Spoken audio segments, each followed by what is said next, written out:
خوش آمدید۔ آج ہم کرپٹو کی دنیا میں غوطہ لگا رہے ہیں، لیکن دو بالکل مختلف سمتوں سے۔ جی، ہمارے پاس جو مواد ہے وہ بہت دلچسپ ہے۔ ایک طرف تو مارکیٹ میں جو حالیہ گراوٹ آئی ہے اس کا ایک ایک لمحے کا تجزیہ ہے۔ ٹریڈرز کیا سوچ رہے ہیں، پیسہ کہاں جا رہا ہے اور یہ خوف کیوں ہے؟ اور دوسری طرف ہم ذرا زوم آؤٹ کر کے بڑی تصویر کو دیکھ رہے ہیں، وارن بفیٹ جیسے بڑے سرمایہ کار کے نظریات کی روشنی میں کہ لمبی گیم میں بٹ کوائن جیسی چیزوں کی آخر ویلیو کیا ہے۔ بالکل، تو آج مقصد یہی ہے کہ ان دونوں تصویروں کو ایک ساتھ کیسے دیکھا جائے۔ ہاں، ایک طرف روزانہ کی قیمتوں کا شور ہے جو کان پھاڑ دیتا ہے، اور دوسری طرف وہ خاموش گہرے معاشی رجحانات جو شاید آنے والے 10 سال کی کہانی لکھ رہے ہیں۔ تو کیا یہ ممکن ہے کہ روز کے اتار چڑھاؤ کو دیکھتے ہوئے بھی بڑی تصویر کو ذہن میں رکھا جائے؟ چلیں اسی کو سمجھنے کی کوشش کرتے ہیں۔ بالکل ٹھیک ہے، تو آئیے اس کو کھولتے ہیں۔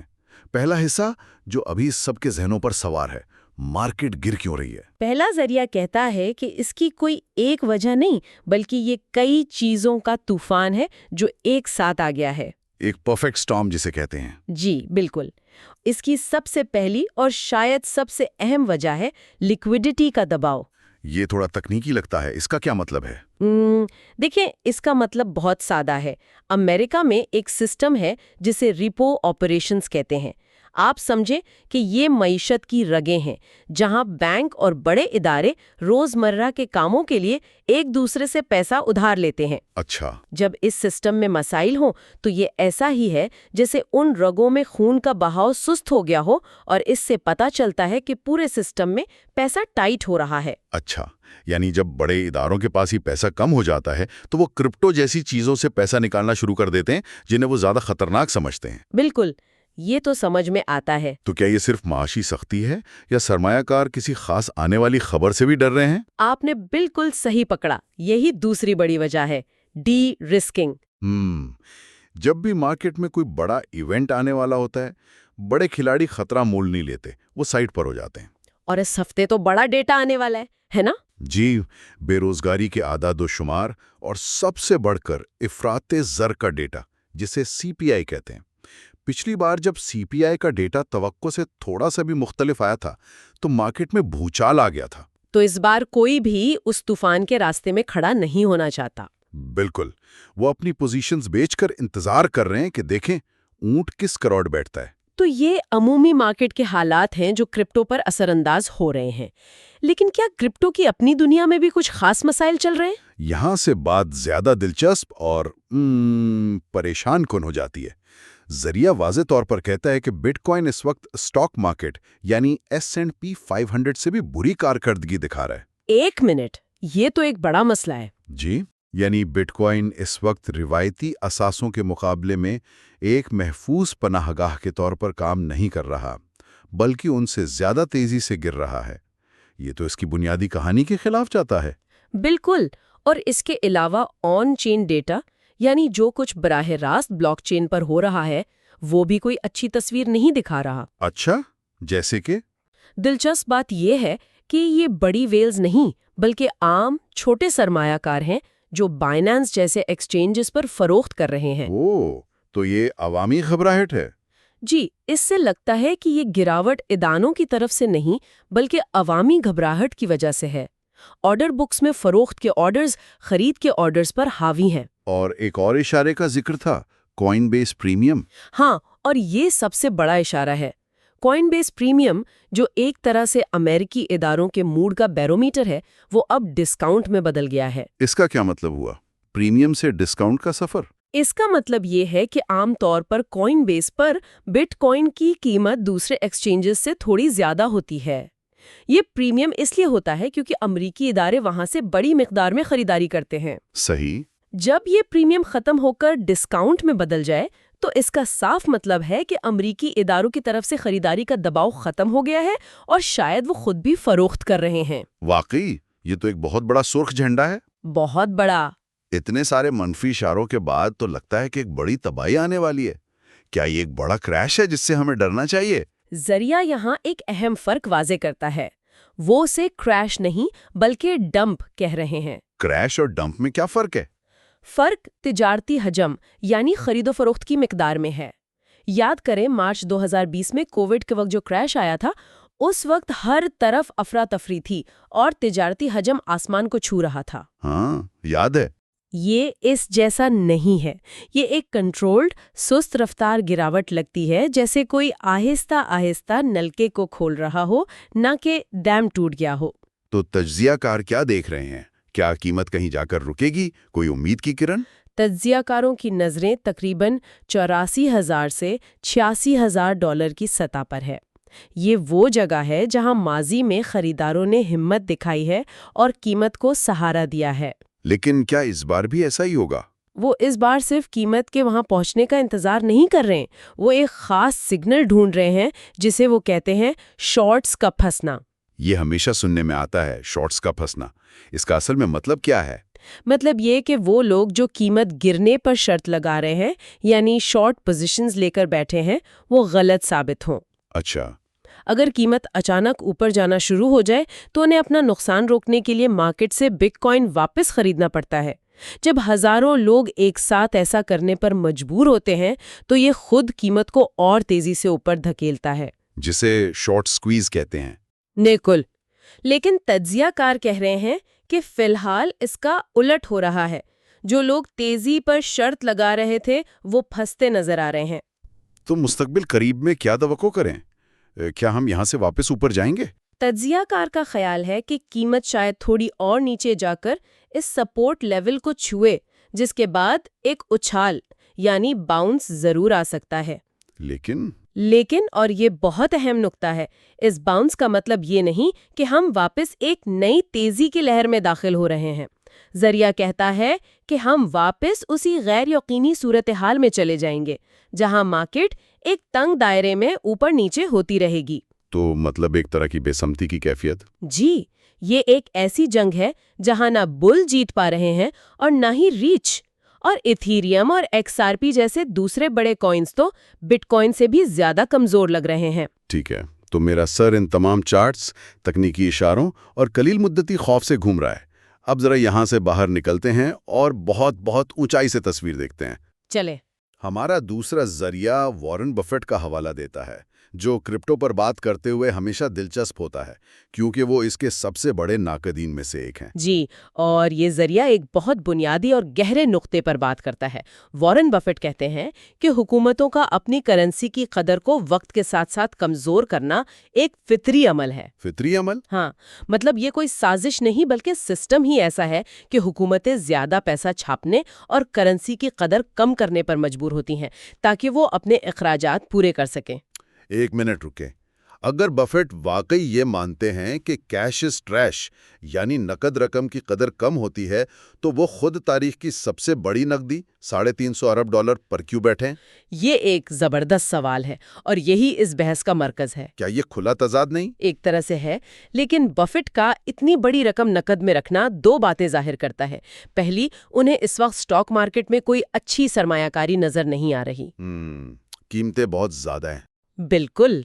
اور دوسری اور زیادہ اہم بات ان کا یہ بیان کہ کرنسی کی قدر کم ہوتی ہے، اس بات کا اعتراف ہے کہ یہ $350 ارب ہمیشہ کے لیے نقد نہیں رہ سکتے، انہیں اسے کہیں نہ کہیں لگانا ہی پڑے گا۔ تو وہ صرف صحیح موقع کا انتظار کر رہے ہیں؟ جی، ان کے الفاظ چاہے وہ کرپٹو کے لیے نہ بھی ہوں، اس بنیادی مسئلے کی نشاندہی کرتے ہیں جس کا حل بٹ کوائن جیسی چیزیں پیش کرنے کا دعویٰ کرتی ہیں۔ آپ اپنی دولت کو ایسی کرنسی میں کیسے محفوظ رکھیں جسے کوئی حکومت اپنی مرضی سے چھاپ کر کمزور نہ کر سکے؟ اور اس کرنسی کی کمزوری کوئی خیالی بات نہیں ہے۔ ذریعہ ایک ایسی مثال دیتا ہے جو ہم سب محسوس کر سکتے ہیں۔ کون سی مثال؟ صرف پچھلے 5 سالوں میں امریکی ڈالر نے اپنی 20% سے زیادہ قوت خرید کھو دی ہے۔ یعنی جو چیز آپ 2020 میں $100 میں خرید سکتے تھے، آج اس کے لیے $120 سے زیادہ چاہیے۔ اور جب ہم اس حقیقت کو بٹ کوائن کے ساتھ رکھ کر دیکھتے ہیں تو تصویر حیران کن ہو جاتی ہے۔ ذریعہ ایک شاندار موازنہ کرتا ہے۔ گھر والا موازنہ؟ جی، 2015 میں امریکہ میں ایک اوسط گھر خریدنے کے لیے آپ کو تقریباً 688 بٹ کوائن کی ضرورت تھی۔ آج وہی گھر خریدنے کے لیے آپ کو صرف 4.9 بٹ کوائن چاہیے۔ یہ اعداد و شمار، یہ ناقابل یقین ہے۔ اس کا مطلب یہ ہے کہ اگر کسی نے صرف ایک گھر کی قیمت کے برابر بٹ کوائن 2015 میں خریدے ہوتے تو آج وہ ایک پورا محلہ خرید سکتا تھا۔ بالکل، یہ صرف اثاثے کی قدر بڑھنا نہیں، یہ دولت کی پیمائش کے پیمانے کی ہی تبدیلی ہے۔ یہ بحث قلیل مدتی قیمت سے ہٹ کر قدر کی تعریف پر چلی جاتی ہے۔ جی، لیکن یہ ذریعہ صرف بٹ کوائن پر نہیں رکتا، وہ کچھ دوسرے پروجیکٹس کا بھی ذکر کرتا ہے جو اس طویل مدتی نظریے میں فٹ ہوتے ہیں۔ جیسے کہ سولانا، اس کا نام بہت سننے میں آتا ہے۔ جی، سولانا کے بارے میں دلچسپ بات اس کی قیمت نہیں بلکہ اس کا حقیقی استعمال ہے۔ اچھا؟ USDC جیسے سٹیبل کوئنز جو ڈالر کے برابر قدر رکھتے ہیں، ان کے لین دین کا سب سے زیادہ ہجوم اب سولانا پر ہو رہا ہے۔ سرکل، جو کمپنی USDC بناتی ہے، اس کے CEO کہتے ہیں کہ یہ حقیقی معاشی سرگرمی ہے۔ مطلب بڑی کمپنیاں اسے استعمال کر رہی ہیں؟ ہاں، تاجر اپنے روزمرہ کے لین دین کے لیے سولانا کی تیز اور سستی بلاک چین استعمال کر رہے ہیں۔ یہ قیاس آرائی سے فائدیت کی طرف ایک بہت بڑا قدم ہے۔ یہ حقیقی استعمال کی دلیل تو بہت مضبوط ہے، لیکن سولانا کی ساخت پر ایک دھبا بھی تو ہے۔ اس کا نیٹ ورک ماضی میں کئی بار بند ہو چکا ہے۔ یہ بالکل درست نقطہ ہے اور یہ خطرے اور انعام کے توازن کو ظاہر کرتا ہے۔ سولانا نے رفتار اور کم لاگت کے لیے سیکیورٹی پر کچھ سمجھوتا کیا، جس کی قیمت اسے نیٹ ورک کی بندش کی صورت میں چکانی پڑی۔ تو کیا یہ بڑی کمپنیوں کے لیے پریشانی کی بات نہیں ہے؟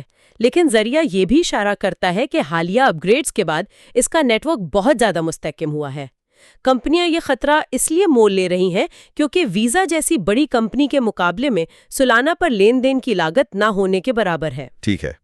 اور دوسرا پروجیکٹ بٹ ٹینسر، اس کا تصور تو بالکل ہی الگ اور بہت منفرد ہے۔ اسے انٹرپرینیورشپ کا بٹ کوائن کہا جا رہا ہے۔ یہ کیا چیز ہے؟ دلچسپ تجربات میں سے ایک ہے۔ اس کی بنیاد بٹ کوائن جیسی ہے، 21 ملین ٹوکنز کی محدود سپلائی اور ہر 4 سال بعد ایک ہلرنگ۔ لیکن یہ کام بالکل مختلف کرتا ہے نا؟ بالکل، بٹ کوائن ان لوگوں کو انعام دیتا ہے جو ٹرانزیکشنز کی تصدیق کرتے ہیں۔ بٹ ٹینسر ان لوگوں کو انعام دیتا ہے جو بہترین مصنوعی ذہانت یعنی AI کے ماڈلز بلاتے اور پیش کرتے ہیں۔ ایک منٹ، میں اسے سمجھنے کی کوشش کر رہا ہوں۔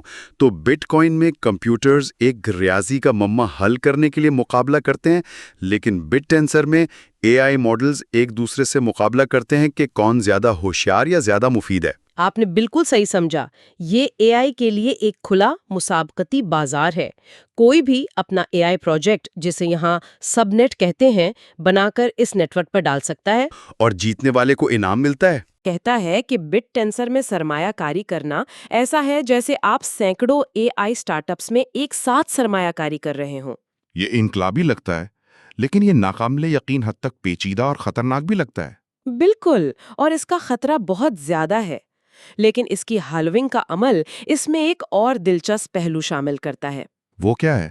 جب ہالونگ ہوتی ہے اور انعامات آدھے رہ جاتے ہیں تو صرف بہترین اور سب سے زیادہ منافع بخش AI پروجیکٹس ہی زندہ رہ پاتے ہیں۔ جو کمزور پروجیکٹس ہیں، جنہیں ذریعہ نے زومبی سب نیٹس کہا ہے، وہ خود بخود ختم ہو جاتے ہیں۔ ایک طرح کا قدرتی انتخاب کا عمل۔ جی، جو سسٹم کو مسلسل بہتر اور جدید بناتا رہتا ہے۔ تو ان سب کو ایک ساتھ کیسے جوڑیں؟ ایک طرف میرے کانوں میں خطرے کی گھنٹیاں بج رہی ہیں، لیکویڈیٹی کے مسائل، تکنیکی کمزوری۔ دوسری طرف ایک بالکل مختلف کہانی ہے، ڈالر کی گرتی ہوئی قدر اور بٹ کوائن، سولانا اور بٹ ٹینسر کی طویل مدتی صلاحیت۔ اور یہی تضاد اس پوری اثاثہ کلاس کا مرکز ہے۔ آپ کے پاس روز کا شور بھی ہے اور صدی کا اشارہ بھی۔ شور اور اشارہ۔ بٹ کوائن آج $85,000 پر ہے اور کل 80,000 پر ہو سکتا ہے۔ یہ شور ہے، لیکن ڈالر کی قوت خرید کا ہر سال مسلسل کم ہونا، یہ ایک بہت بڑا اشارہ ہے۔ تو چیلنج یہ ہے کہ شور میں اشارے کو نہ کھو دیا جائے۔ بالکل، نہ ہی روز کے شور میں اتنا کھو جائیں کہ آپ طویل مدتی اشارے کو سننا ہی بھول جائیں، اور نہ ہی طویل مدتی کہانی پر اتنا یقین کر لیں کہ آپ قلیل مدتی خطرات کو نظر انداز کر دیں۔ تو آخر میں یہ ہر فرد کی اپنی حکمت عملی ان کے وقت اور خطرہ برداشت کرنے کی صلاحیت پر منحصر کرتا ہے۔ بالکل، کیا کوئی شخص اگلے 3 مہینوں کے لیے کھیل رہا ہے؟ اس کے لیے لیکویڈیٹی اور CPI ڈیٹا سب کچھ ہے۔ یا کوئی اگلے 10 سال کے لیے اپنی دولت کو محفوظ کرنا چاہتا ہے؟ اس کے لیے وارن بفیٹ کی باتیں اور بٹ کوائن کی گھر والی مثال زیادہ اہمیت رکھتی ہے۔ یہ دونوں حقیقتیں بے وقت موجود ہیں۔ جی، اور ایک کامیاب سرمایہ کار وہ ہے جو ان دونوں کو تسلیم کرتے ہوئے اپنا راستہ بناتی ہے۔ یہ ایک بہترین خلاصہ ہے۔